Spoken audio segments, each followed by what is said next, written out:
सच्चिदानन्दरूपाय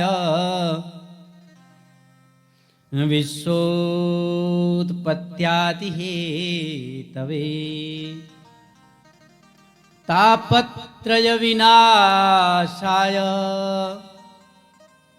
श्रीकृष्णाय वयं नुमः।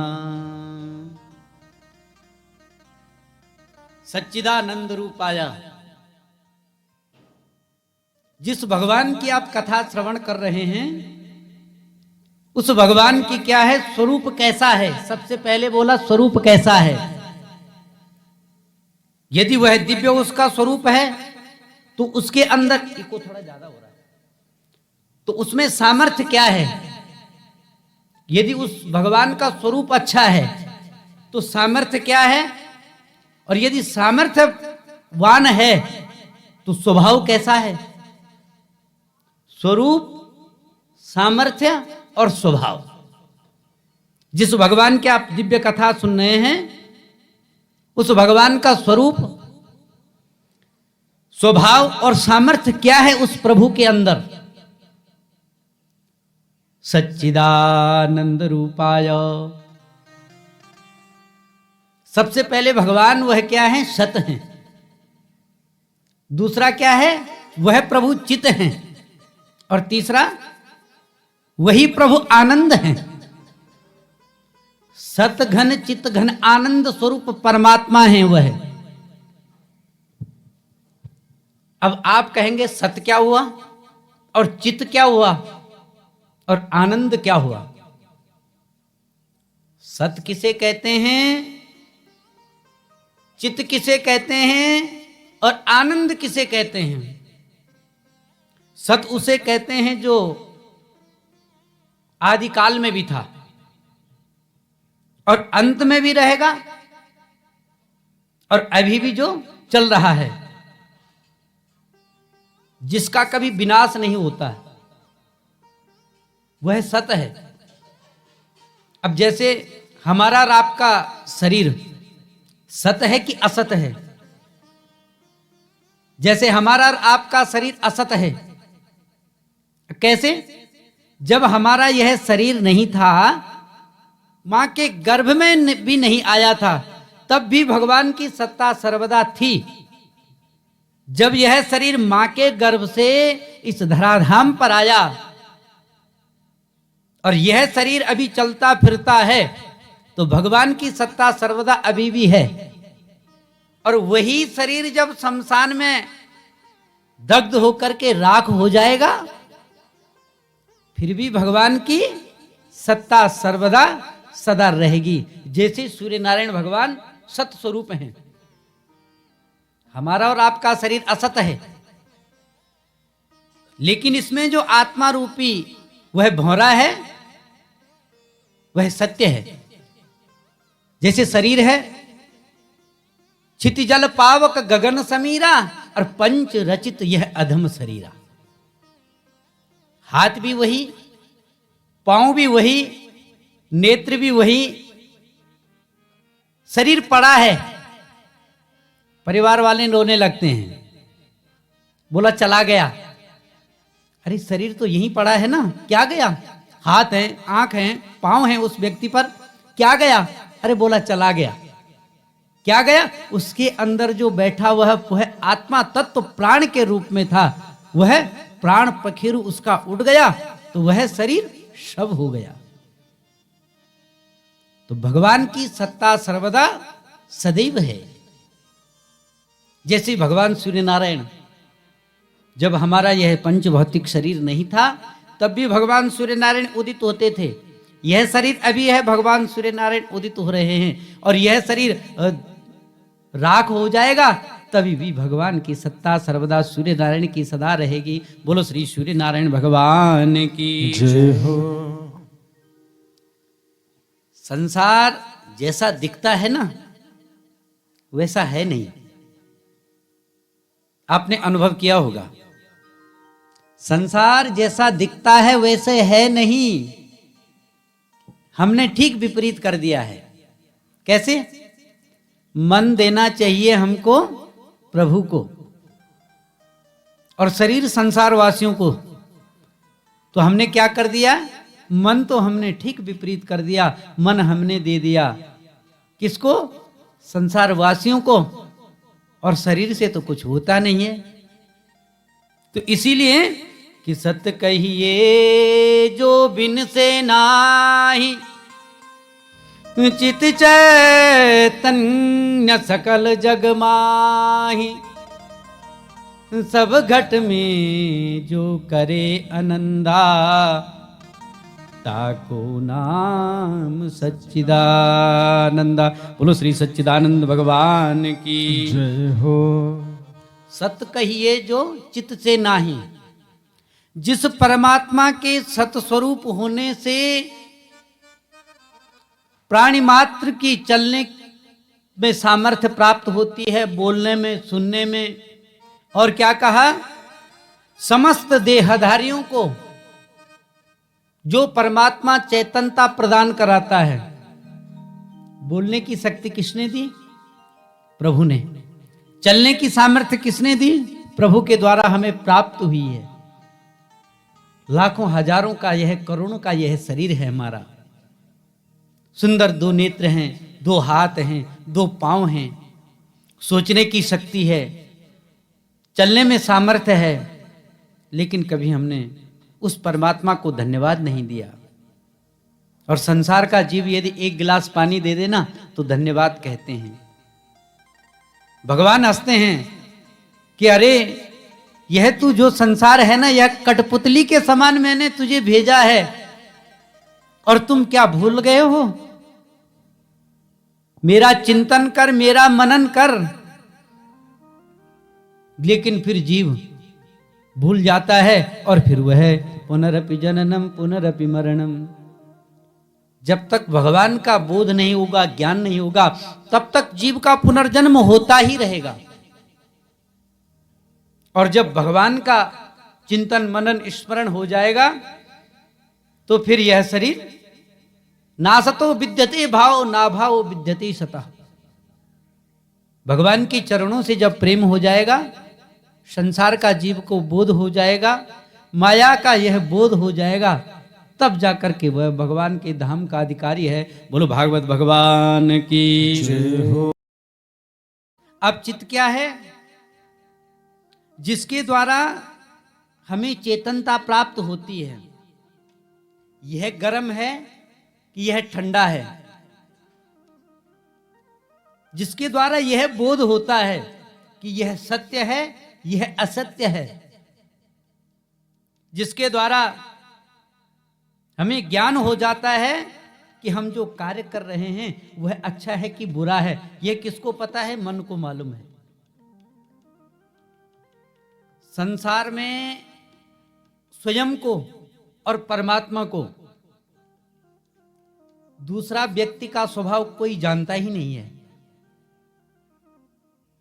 हालांकि शरीर से, फेस से, मुख से आकृति मालूम हो जाती है, लेकिन मेरे मन में अभी क्या भरा है मेरी जन्मदाता मां भी नहीं समझ पाती है।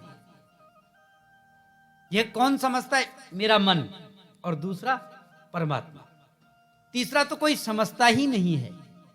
तो जिसके द्वारा हमें चेतनता प्राप्त होती है, सत असत का बोध होता है, उसे चित्त कहते हैं। और आनंद किसे कहते हैं? जैसे आजकल ठंडी का समय है, अब आपको ठंडी लगी, आपने तुरंत स्वेटर पहनी, थोड़ा सा शरीर में गर्माहट आई, वह ठंडी भाग गई। अब बोला बड़ा आनंद आया, अभी तो मैं ठंड से मर ही गया था, लेकिन अब थोड़ा ठीक हूं। तो यदि दोबारा ठंडी गर्मी का अनुभव नहीं होगा तो तब ठीक है, आनंद आया क्षणिक मात्र का। अब जैसे भोजन किया, बहुत भूख लगी हो, तुरंत थाली आई, तुरंत मैंने पान किया उस भोजन का, और पान करते ही डकार लिया, बोला बड़ा आनंद आया। यदि मुझे दोबारा भूख नहीं लगेगी तब वह आनंद है, और नहीं तो क्षणिक मात्र का आनंद है। सुखदेव स्वामी कहते हैं, राजन आनंद कहां है? वास्तव में आनंद कहां है? तो आनंदम ब्रह्म। और जैसे चतुर्थ दिन भगवान कृष्ण का जन्मोत्सव होता है ना, तो हम लोग क्या कहते हैं? नंद घर आनंद भयो, जय कन्हैया लाल की। बोलना क्या चाहिए हमको? नंद घर कृष्ण भयो। नाम तो कृष्ण है ना, बालक का जन्म हुआ है कृष्ण का। क्या बोलना चाहिए? नंद घर कृष्ण जन्म, जय कन्हैया लाल की। लेकिन हम क्या बोलते हैं? नंद घर आनंद भयो। नंद के घर स्वयं ब्रह्म रूप में, बाल कृष्ण के रूप में आनंद आए हैं। कौन? कृष्ण। इसलिए हम नंद घर आनंद कहते हैं। क्या कहा? नंद घर आनंद कहते हैं। और कहा आनंद तो केवल परमात्मा के चरणों में है। जीवन में सुख सुविधाओं से जो हमने जीवन यापन कर लिया, वह आनंद नहीं है, क्षणिक मात्र का आनंद है। अरबों खरबों की संपत्ति हो और उस संपत्ति से जो आनंद प्राप्त हुआ है तो क्षणिक मात्र का है ना। जीव तो इतना जानता ही है कि पतन एक दिन होना ही है, शरीर छूटेगा, इतना तो सबको बोध है कि मेरा शरीर एक ना एक दिन छूटना ही है, इतना ज्ञान सबको है। और जन्म और मृत्यु का विभाग परमात्मा के हाथ में है। यदि जन्म और मृत्यु का विभाग प्रभु स्वयं नहीं ले पाते या नहीं लेते तो न जाने क्या क्या हो जाता। बोलो भागवत भगवान की जय हो। तो आनंद केवल भगवान के पाद पद्मों में है, आनंदम ब्रह्म। सुखदेव स्वामी कहते हैं, राजन, जिस ब्रह्म का स्मरण करते करते जीव निर्भीक हो जाए, जिस परमात्मा में मन लगाने से वह जीव भयमुक्त हो जाए, उसे कहा आनंद कहते हैं। अथवा जिस जीव का परमात्मा का चिंतन करते करते शरीर छूट जाए, या चिंतन करते करते मन पिघलने लग जाए और भगवान से प्रेम हो जाए, उसे आनंद कहते हैं। और सबसे और सच्चा सुखद आनंद है प्रभु के चरणों में प्रेम हो जाना। चाहे आप जिस भी देवता की आराधना करें, 10 जगह फावड़ा लगाओगे तो पानी नहीं आएगा। एक ही जगह खोदते रहोगे ना तो पानी एक न एक दिन मिलेगा ही अवश्य। तो उसी प्रकार यदि भक्ति जीव दृढ़ता से करता है, कृष्ण चरणों में प्रेम है, तो भगवान शंकर को जल दो तो कहा मेरा भगवान कृष्ण में प्रेम बढ़े। दुर्गा माता नवरात्रा चल रही हैं, भगवती को प्रणाम करो और ये कामना करो कि प्रभु मेरा और प्रेम भगवान कृष्ण के चरणों में हो। तुलसी महारानी जी, गंगा जी, संत ब्राह्मण को प्रणाम करो तो एक ही बात करो कि प्रभु जिसमें मेरा सुख हो, जिसमें मेरा कल्याण हो, बस मैं इस भवसागर से पार होना चाहता हूं। मेरी प्रभु नैया को इस पार करा दो। मेरा संसार में आपके अलावा कोई नहीं है। मैं जानता हूं स्वार्थ लाग करहि सब प्रीति। यह जो संसार है ना, यह सब स्वार्थी है। क्या कहा? यह जो संसार है सब स्वार्थ लाग करहि सब प्रीति। स्वार्थ जब तक सिद्ध न हुआ तब तक तो प्रेम होता है, और जैसे ही स्वार्थ सिद्ध हो गया प्रेम समाप्त हो जाता है।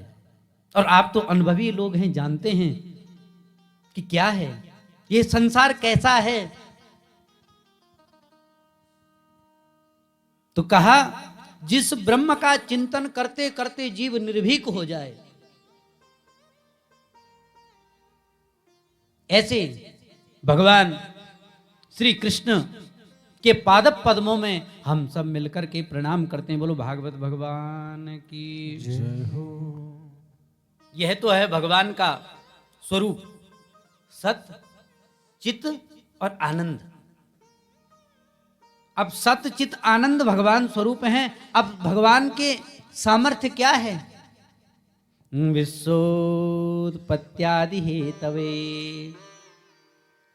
विश्व के जो चराचर विश्व के, आपके और मेरे ही नहीं, समस्त देहधारियों के, चाहे वह कीट पतंगा हो, चाहे मनुष्य हो, चाहे पशु हो, चाहे पक्षी हो, कैसा भी जीव हो, विश्वोत्पत्त्यादि हेतवे, जो चराचर समस्त विश्व के देहधारियों को, प्राणी मात्र को जो पालन करते हैं प्रभु, यह तो भगवान, और पालन करने के पश्चात जो संभरण के हेतु हैं, जिनके द्वारा समस्त विश्व के जन्मदाता भी हैं, वही भगवान जन्मदाता भी हैं, वही भगवान पालन करता भी हैं, और वही भगवान संहार करता भी हैं। तीनों ही जिनके स्वरूप हैं। वही ब्रह्मा जब थोड़ा सा मुस्कुरा जाते हैं, वही भगवान जब ब्रह्मा का रूप धारण करते हैं, थोड़ा सा मुस्कुरा जाते हैं। पति पत्नी में, पति पत्नी के संयोग से गर्भ उत्पन्न हो जाता है। वही ब्रह्मा थोड़ा सा मुस्कुराया तो पति पत्नी घर में बेटे का विवाह हुआ, बहू आई, गर्भवती हुई और पालन सृजन हो गया। क्या हुआ? जिनके थोड़े से मुस्कुराने पर जो ब्रह्मा का रूप धारण करके इस सृष्टि का सृजन कर देते हैं, यानी जन्म के दाता बन जाते हैं।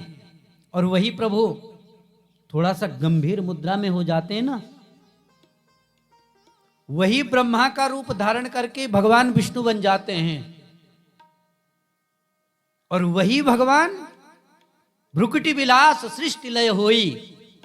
थोड़ा सा भ्रुकुटी कहते इसे, थोड़ा सा कांप जाए ना, थोड़ा सा क्रोधित हो जाए तो उनके क्रोध में इतनी कृपा छिपी रहती है, कृपा ही से समझेंगे, इतनी कृपा छिपी रहती है कि भ्रुकुटी विलास सृष्टि लय होई, वह उस जीव का संहरण कर देते हैं, यानी विनाश कर देते हैं। जो ब्रह्मा, जो भगवान, नाम क्या है उस समय? रुद्र। जब पति पत्नी के द्वारा विक्षोभ हुआ, संतान का जन्म हुआ, वही ब्रह्मा का नाम उस समय ब्रह्मा पड़ा, वही प्रभु का नाम। जब बच्चे का जन्म हुआ, थोड़ा सा बड़ा हुआ बच्चा, वही भगवान पालनकर्ता के रूप में भगवान विष्णु कहलाए। और वही भगवान, जब वही बच्चा मां के गर्भ से जन्म हुआ, युवा अवस्था को प्राप्त हुआ, वही बच्चा जब चतुर्थ अवस्था को, बुढ़ौती को प्राप्त हुआ, उसी भगवान ने रुद्र का रूप धारण किया और उस बच्चे से युवा के रूप में जो वृद्ध हुआ था, उसका शरीर छूट गया, रुद्र रूप हुआ। यानी ब्रह्मा भी वही हैं, विष्णु भी वही हैं और रुद्र भी वही हैं। तीनों ही जिनके रूप हैं। यह तो क्या है? स्वरूप है सतघन चित घन आनंद, सामर्थ्य है विश्व के जो उत्पत्ति के कारक हैं। और स्वभाव कैसा है प्रभु का? तापत्रय विनाशाय, दैहिक, दैविक और भौतिक, तीन ताप होते हैं हर किसी के जीवन में। जिन तीन तापों को कलमश कहते हैं, पापों को, जिन तीन तापों को प्रक्षालन करने की जिनकी चरणों में क्षमता है, जिन परमात्मा के चरणों की जीव यदि सन्निधि ग्रहण कर ले कि भगवान मैं आपका हूं, आप मेरे हैं, तो भगवान उसके दैहिक भौतिक और दैविक तीन ताप होते हैं। जो यदि जीव भगवान के चरणों से प्रेम हो जाता है तो उस जीव के यह तीनों ताप, कलमश कहते हैं इतने, यह कलमश समाप्त हो जाते हैं। कितना स्वभाव भी भगवान का है, सामर्थ्य भी है, कितना सुंदर है। है कोई संसार का ऐसा जीव? है कोई संसार का भगवान के चरणों से प्रेम हो जाए? दैहिक ताप किसे कहते हैं? कहा दैहिक ताप दो प्रकार के होते हैं। दैहिक ताप दो प्रकार के होते हैं और दैहिक ताप दो प्रकार के होते हैं, आदि और व्याधि। ध्यान से सुनना, आदि और व्याधि, जैसे मानसिक और शारीरिक ताप। आदि और व्याधि। आदि मतलब मानसिक ताप और व्याधि मतलब शारीरिक ताप। अब मानसिक ताप किसे कहते हैं? मानसिक ताप इसे कहते हैं, जैसे महाराज कुछ लोग कहते हैं शरीर से बड़े स्वस्थ हैं, महाराज मैं 100 साल का हो गया, आज तक मैंने जीवन में एक भी टैबलेट नहीं खाई है, न कभी इंजेक्शन लगाया है, न कभी मेरा सर दर्द हुआ, न कभी हाथ दर्द हुआ, पांव दर्द हुआ। 100 साल का हूं मैं, 98 मेरी एज है, 98 साल का हूं मैंने आज तक कभी एक भी टैबलेट नहीं खाई, मुझे बुखार आया ही नहीं। लेकिन महाराज क्या करूं, बड़ा आजकल चिंतित रहता हूं। क्यों चिंतित रहता है? किस बात को? महाराज क्या बताऊं, घर में 3 बेटे हैं, 2 जो बड़ी बहू हैं वो तो बहुत सुंदर हैं, लेकिन जब से तीसरे बेटे का विवाह किया, बहू घर में आई है, नाक में दम कर रखी है। कैसे? शरीर तो मेरा स्वस्थ है, 98 का मैं हो गया, एक टैबलेट नहीं खाया, लेकिन मानसिक ताप मुझे सताते हैं। बेटा मेरा छोटा वाला सबसे लाडला भी है, प्रेमी भी है, 2 भाई बड़े थे, हमेशा उसका जीवन जो कटा युवावस्था तक बहुत अच्छे से, बहुत शांत स्वभाव का है घर में। लेकिन क्या करें, बहू उसको बड़ी टेढ़ी मिल गई है। शरीर से तो स्वस्थ हूं, लेकिन मानसिक तनाव बना है कि न जाने कब मेरे बेटे को अंदर करवा दे। इसे कहते हैं शारीरिक ताप। इसे क्या कहते हैं? इसे कहते हैं महाराज मानसिक ताप, कि शरीर स्वस्थ मन खराब। और जैसे शारीरिक है, शारीरिक ताप कहते हैं। महाराज क्या करूं, मेरे घर में एक बेटा एक बहू है, बहुत सुंदर सेवा करते हैं, मैं तो बिस्तर से उठ भी नहीं पाता हूं। भगवान करे ऐसे बहू बेटा सबको दे, लेकिन क्या करूं महाराज, शरीर साथ नहीं देता। सुबह उठता हूं, टैबलेट खानी पड़ती है कहीं गैस ना हो जाए, नाश्ता करता हूं, फिर एक टैबलेट खानी पड़ती है। तो भगवान कहते हैं कि शारीरिक और मानसिक जो जीव के ताप हैं, उन तापों को यदि प्रक्षालन, उन तापों का यदि विनाश करती है तो केवल भागवत की कथा, भगवान शंकर की कथा, दुर्गा जी की कथा। अब आप कहो कि हमने इतनी कथाएं सुनी, हुआ ही नहीं। भाव तिष्ठन्त देवता, आप किस भाव से भगवान की कथा सुनते हैं, किस भाव से आपका भगवान का मनन चिंतन आप करते हैं, वही भाव का आपको फल प्राप्त होगा। कई लोग कहते हैं महाराज श्री सत्यनारायण व्रत की कथा हर पूर्णमासी को पढ़ती भी हूँ, पंडित जी भी सुनाते हैं, सब जगह जाती हूँ, लेकिन कुछ कल्याण नहीं होता, कुछ केवल भारी भक्ति ही होती है दिखावे की। तो सबसे पहले मेरा मन परमात्मा में लगे। आप सुनेंगे कि कथा सुनने का अधिकारी कौन है? हम कथा सुनने के अधिकारी हैं कि नहीं? हम कथा बांचने के अधिकारी हैं कि नहीं? कैसा होना चाहिए वक्ता और कैसा श्रोता होना चाहिए, आप श्रवण करेंगे कि हम कथा सुनने के और बोलने के अधिकारी भी हैं कि नहीं।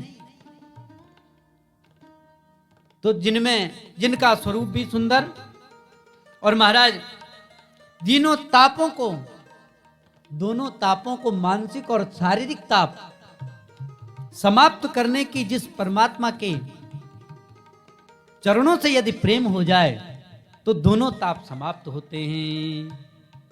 अब दैविक ताप क्या हुआ? जैसे महाराज कथा चल रही है, अचानक तूफान आ जाए, खंबे टूटने लग जाएं, धरा का धरा रह गया सब। फसल बहुत सुंदर पकी है, काटने की तैयारी है, रात्रि में वर्षा हुई, बड़े बड़े ओले गिरे, जो अनाज था समाप्त हो गया। जो अन्न का वह पौधा था, पल्लवित होकर के सुंदर 4 महीने से सेवा की थी, खाद पानी डाला था, आज जब काटने का समय आया, रात्रि में भयंकर वर्षा हुई, ओले गिरे, और क्या हो गए? वह फसल समाप्त हो गई, चौपट हो गई। और क्या कहा, इसे कहते हैं दैविक ताप, यानी जो देव कोप से प्राप्त हो, मालूम ही नहीं है कि कब क्या हो जाए। और कहा भौतिक ताप क्या है, भौतिक ताप उसे कहते हैं जैसे शंका हो हमें और शंका से भय उत्पन्न हो। हम किसी कार्य को करें और कार्य को हमने जैसे कर रहे हैं किया जा रहा है, बीच में शंका उत्पन्न हो गई और शंका उत्पन्न हो गई तो महाराज भय होने लगा, नहीं नहीं मैंने अनर्थ कर दिया, फल भी नहीं मिलेगा और श्रम एव ही केवलम, धन का धन गया, समय का समय गया, और जिस चीज की हमें कामना थी यह कृपा थी, वह न हमें कृपा प्राप्त हुई न कामना प्राप्त हुई। तो क्या कहा महाराज, जैसे चलते चलते सांप मिल जाए तो इसे कहते हैं भौतिक ताप। और महाराज चलते चलते सांप मिल जाए, जंगली जानवर मिल जाए तो इसे कहते हैं भौतिक ताप। इन भौतिक तापों से बचाने की जिसकी सामर्थ्य है वह है मेरे गोविंद, वह है मेरे परमात्मा कृष्ण। ऐसे कहा कि तापत्रय विनाशाय, जिन भगवान के चरित्रों को सुनकर के जीव निर्भीक हो जाए, जिन परमात्मा की कथा इन कर्ण रंध्रों से हृदय पटक पर अंकित हो जाए और हमारा जीवन बदल जाए, जिन परमात्मा की कथा सुनकर के जीव भक्ति की ओर अग्रसर होने लगे, ऐसे भगवान श्री राधा गोविंद के चरणों में हम सब मिल करके बारंबार प्रणाम करते हैं। बोलो राधा कृष्ण भगवान की जय हो। कैसे समाप्त हो जाते हैं, जैसे ही भगवान सूर्य नारायण उदित हो जाते हैं तो संसार का जो सूर्य है वह समाप्त हो जाता है ना। संसार का जो अंधकार है, जब सूर्य नारायण उदित होते हैं तो संसार का जो अंधकार है वह समाप्त हो जाता है। जैसे ठंडी का समय है, ठंडी लग रही हो, आग के पास जाओ, वह ठंडक समाप्त हो जाती है और गर्माहट आने लगती है। उसी प्रकार से जीव यदि भगवान के चरण शरण ग्रहण कर लेता है तो भगवान उसी प्रकार से इस जीव के उन क्लेशों का वह क्लेश समाप्त हो जाते हैं और जीव भगवान का भक्त बन जाता है। श्री कृष्णाय वयम नमः। श्री शब्द क्या कहा, किशोरी राधा जी प्रतीक हैं। श्री कृष्णाय वयम, वयम मतलब अहम, अहम कहते हैं मैं, केवल मैं ही राधा कृष्ण को प्रणाम करूं नहीं, आवाम, अहम आवाम और वयम, आवाम मतलब दो लोग मिलकर के प्रणाम करें, कहा नहीं, वयम मतलब जो भी हैं हम यहां बैठे हुए भगवान के पाद पद्मों में हम सब मिलकर के प्रणाम करते हैं कि वह प्रभु हम पर कृपा करें। बोलो भागवत भगवान की जय हो। ऐसे दयालु कृपालु के पाद पद्मों में हम सब बारंबार प्रणाम और नतमस्तक होते हैं। बोलो राधा कृष्ण भगवान की जय हो।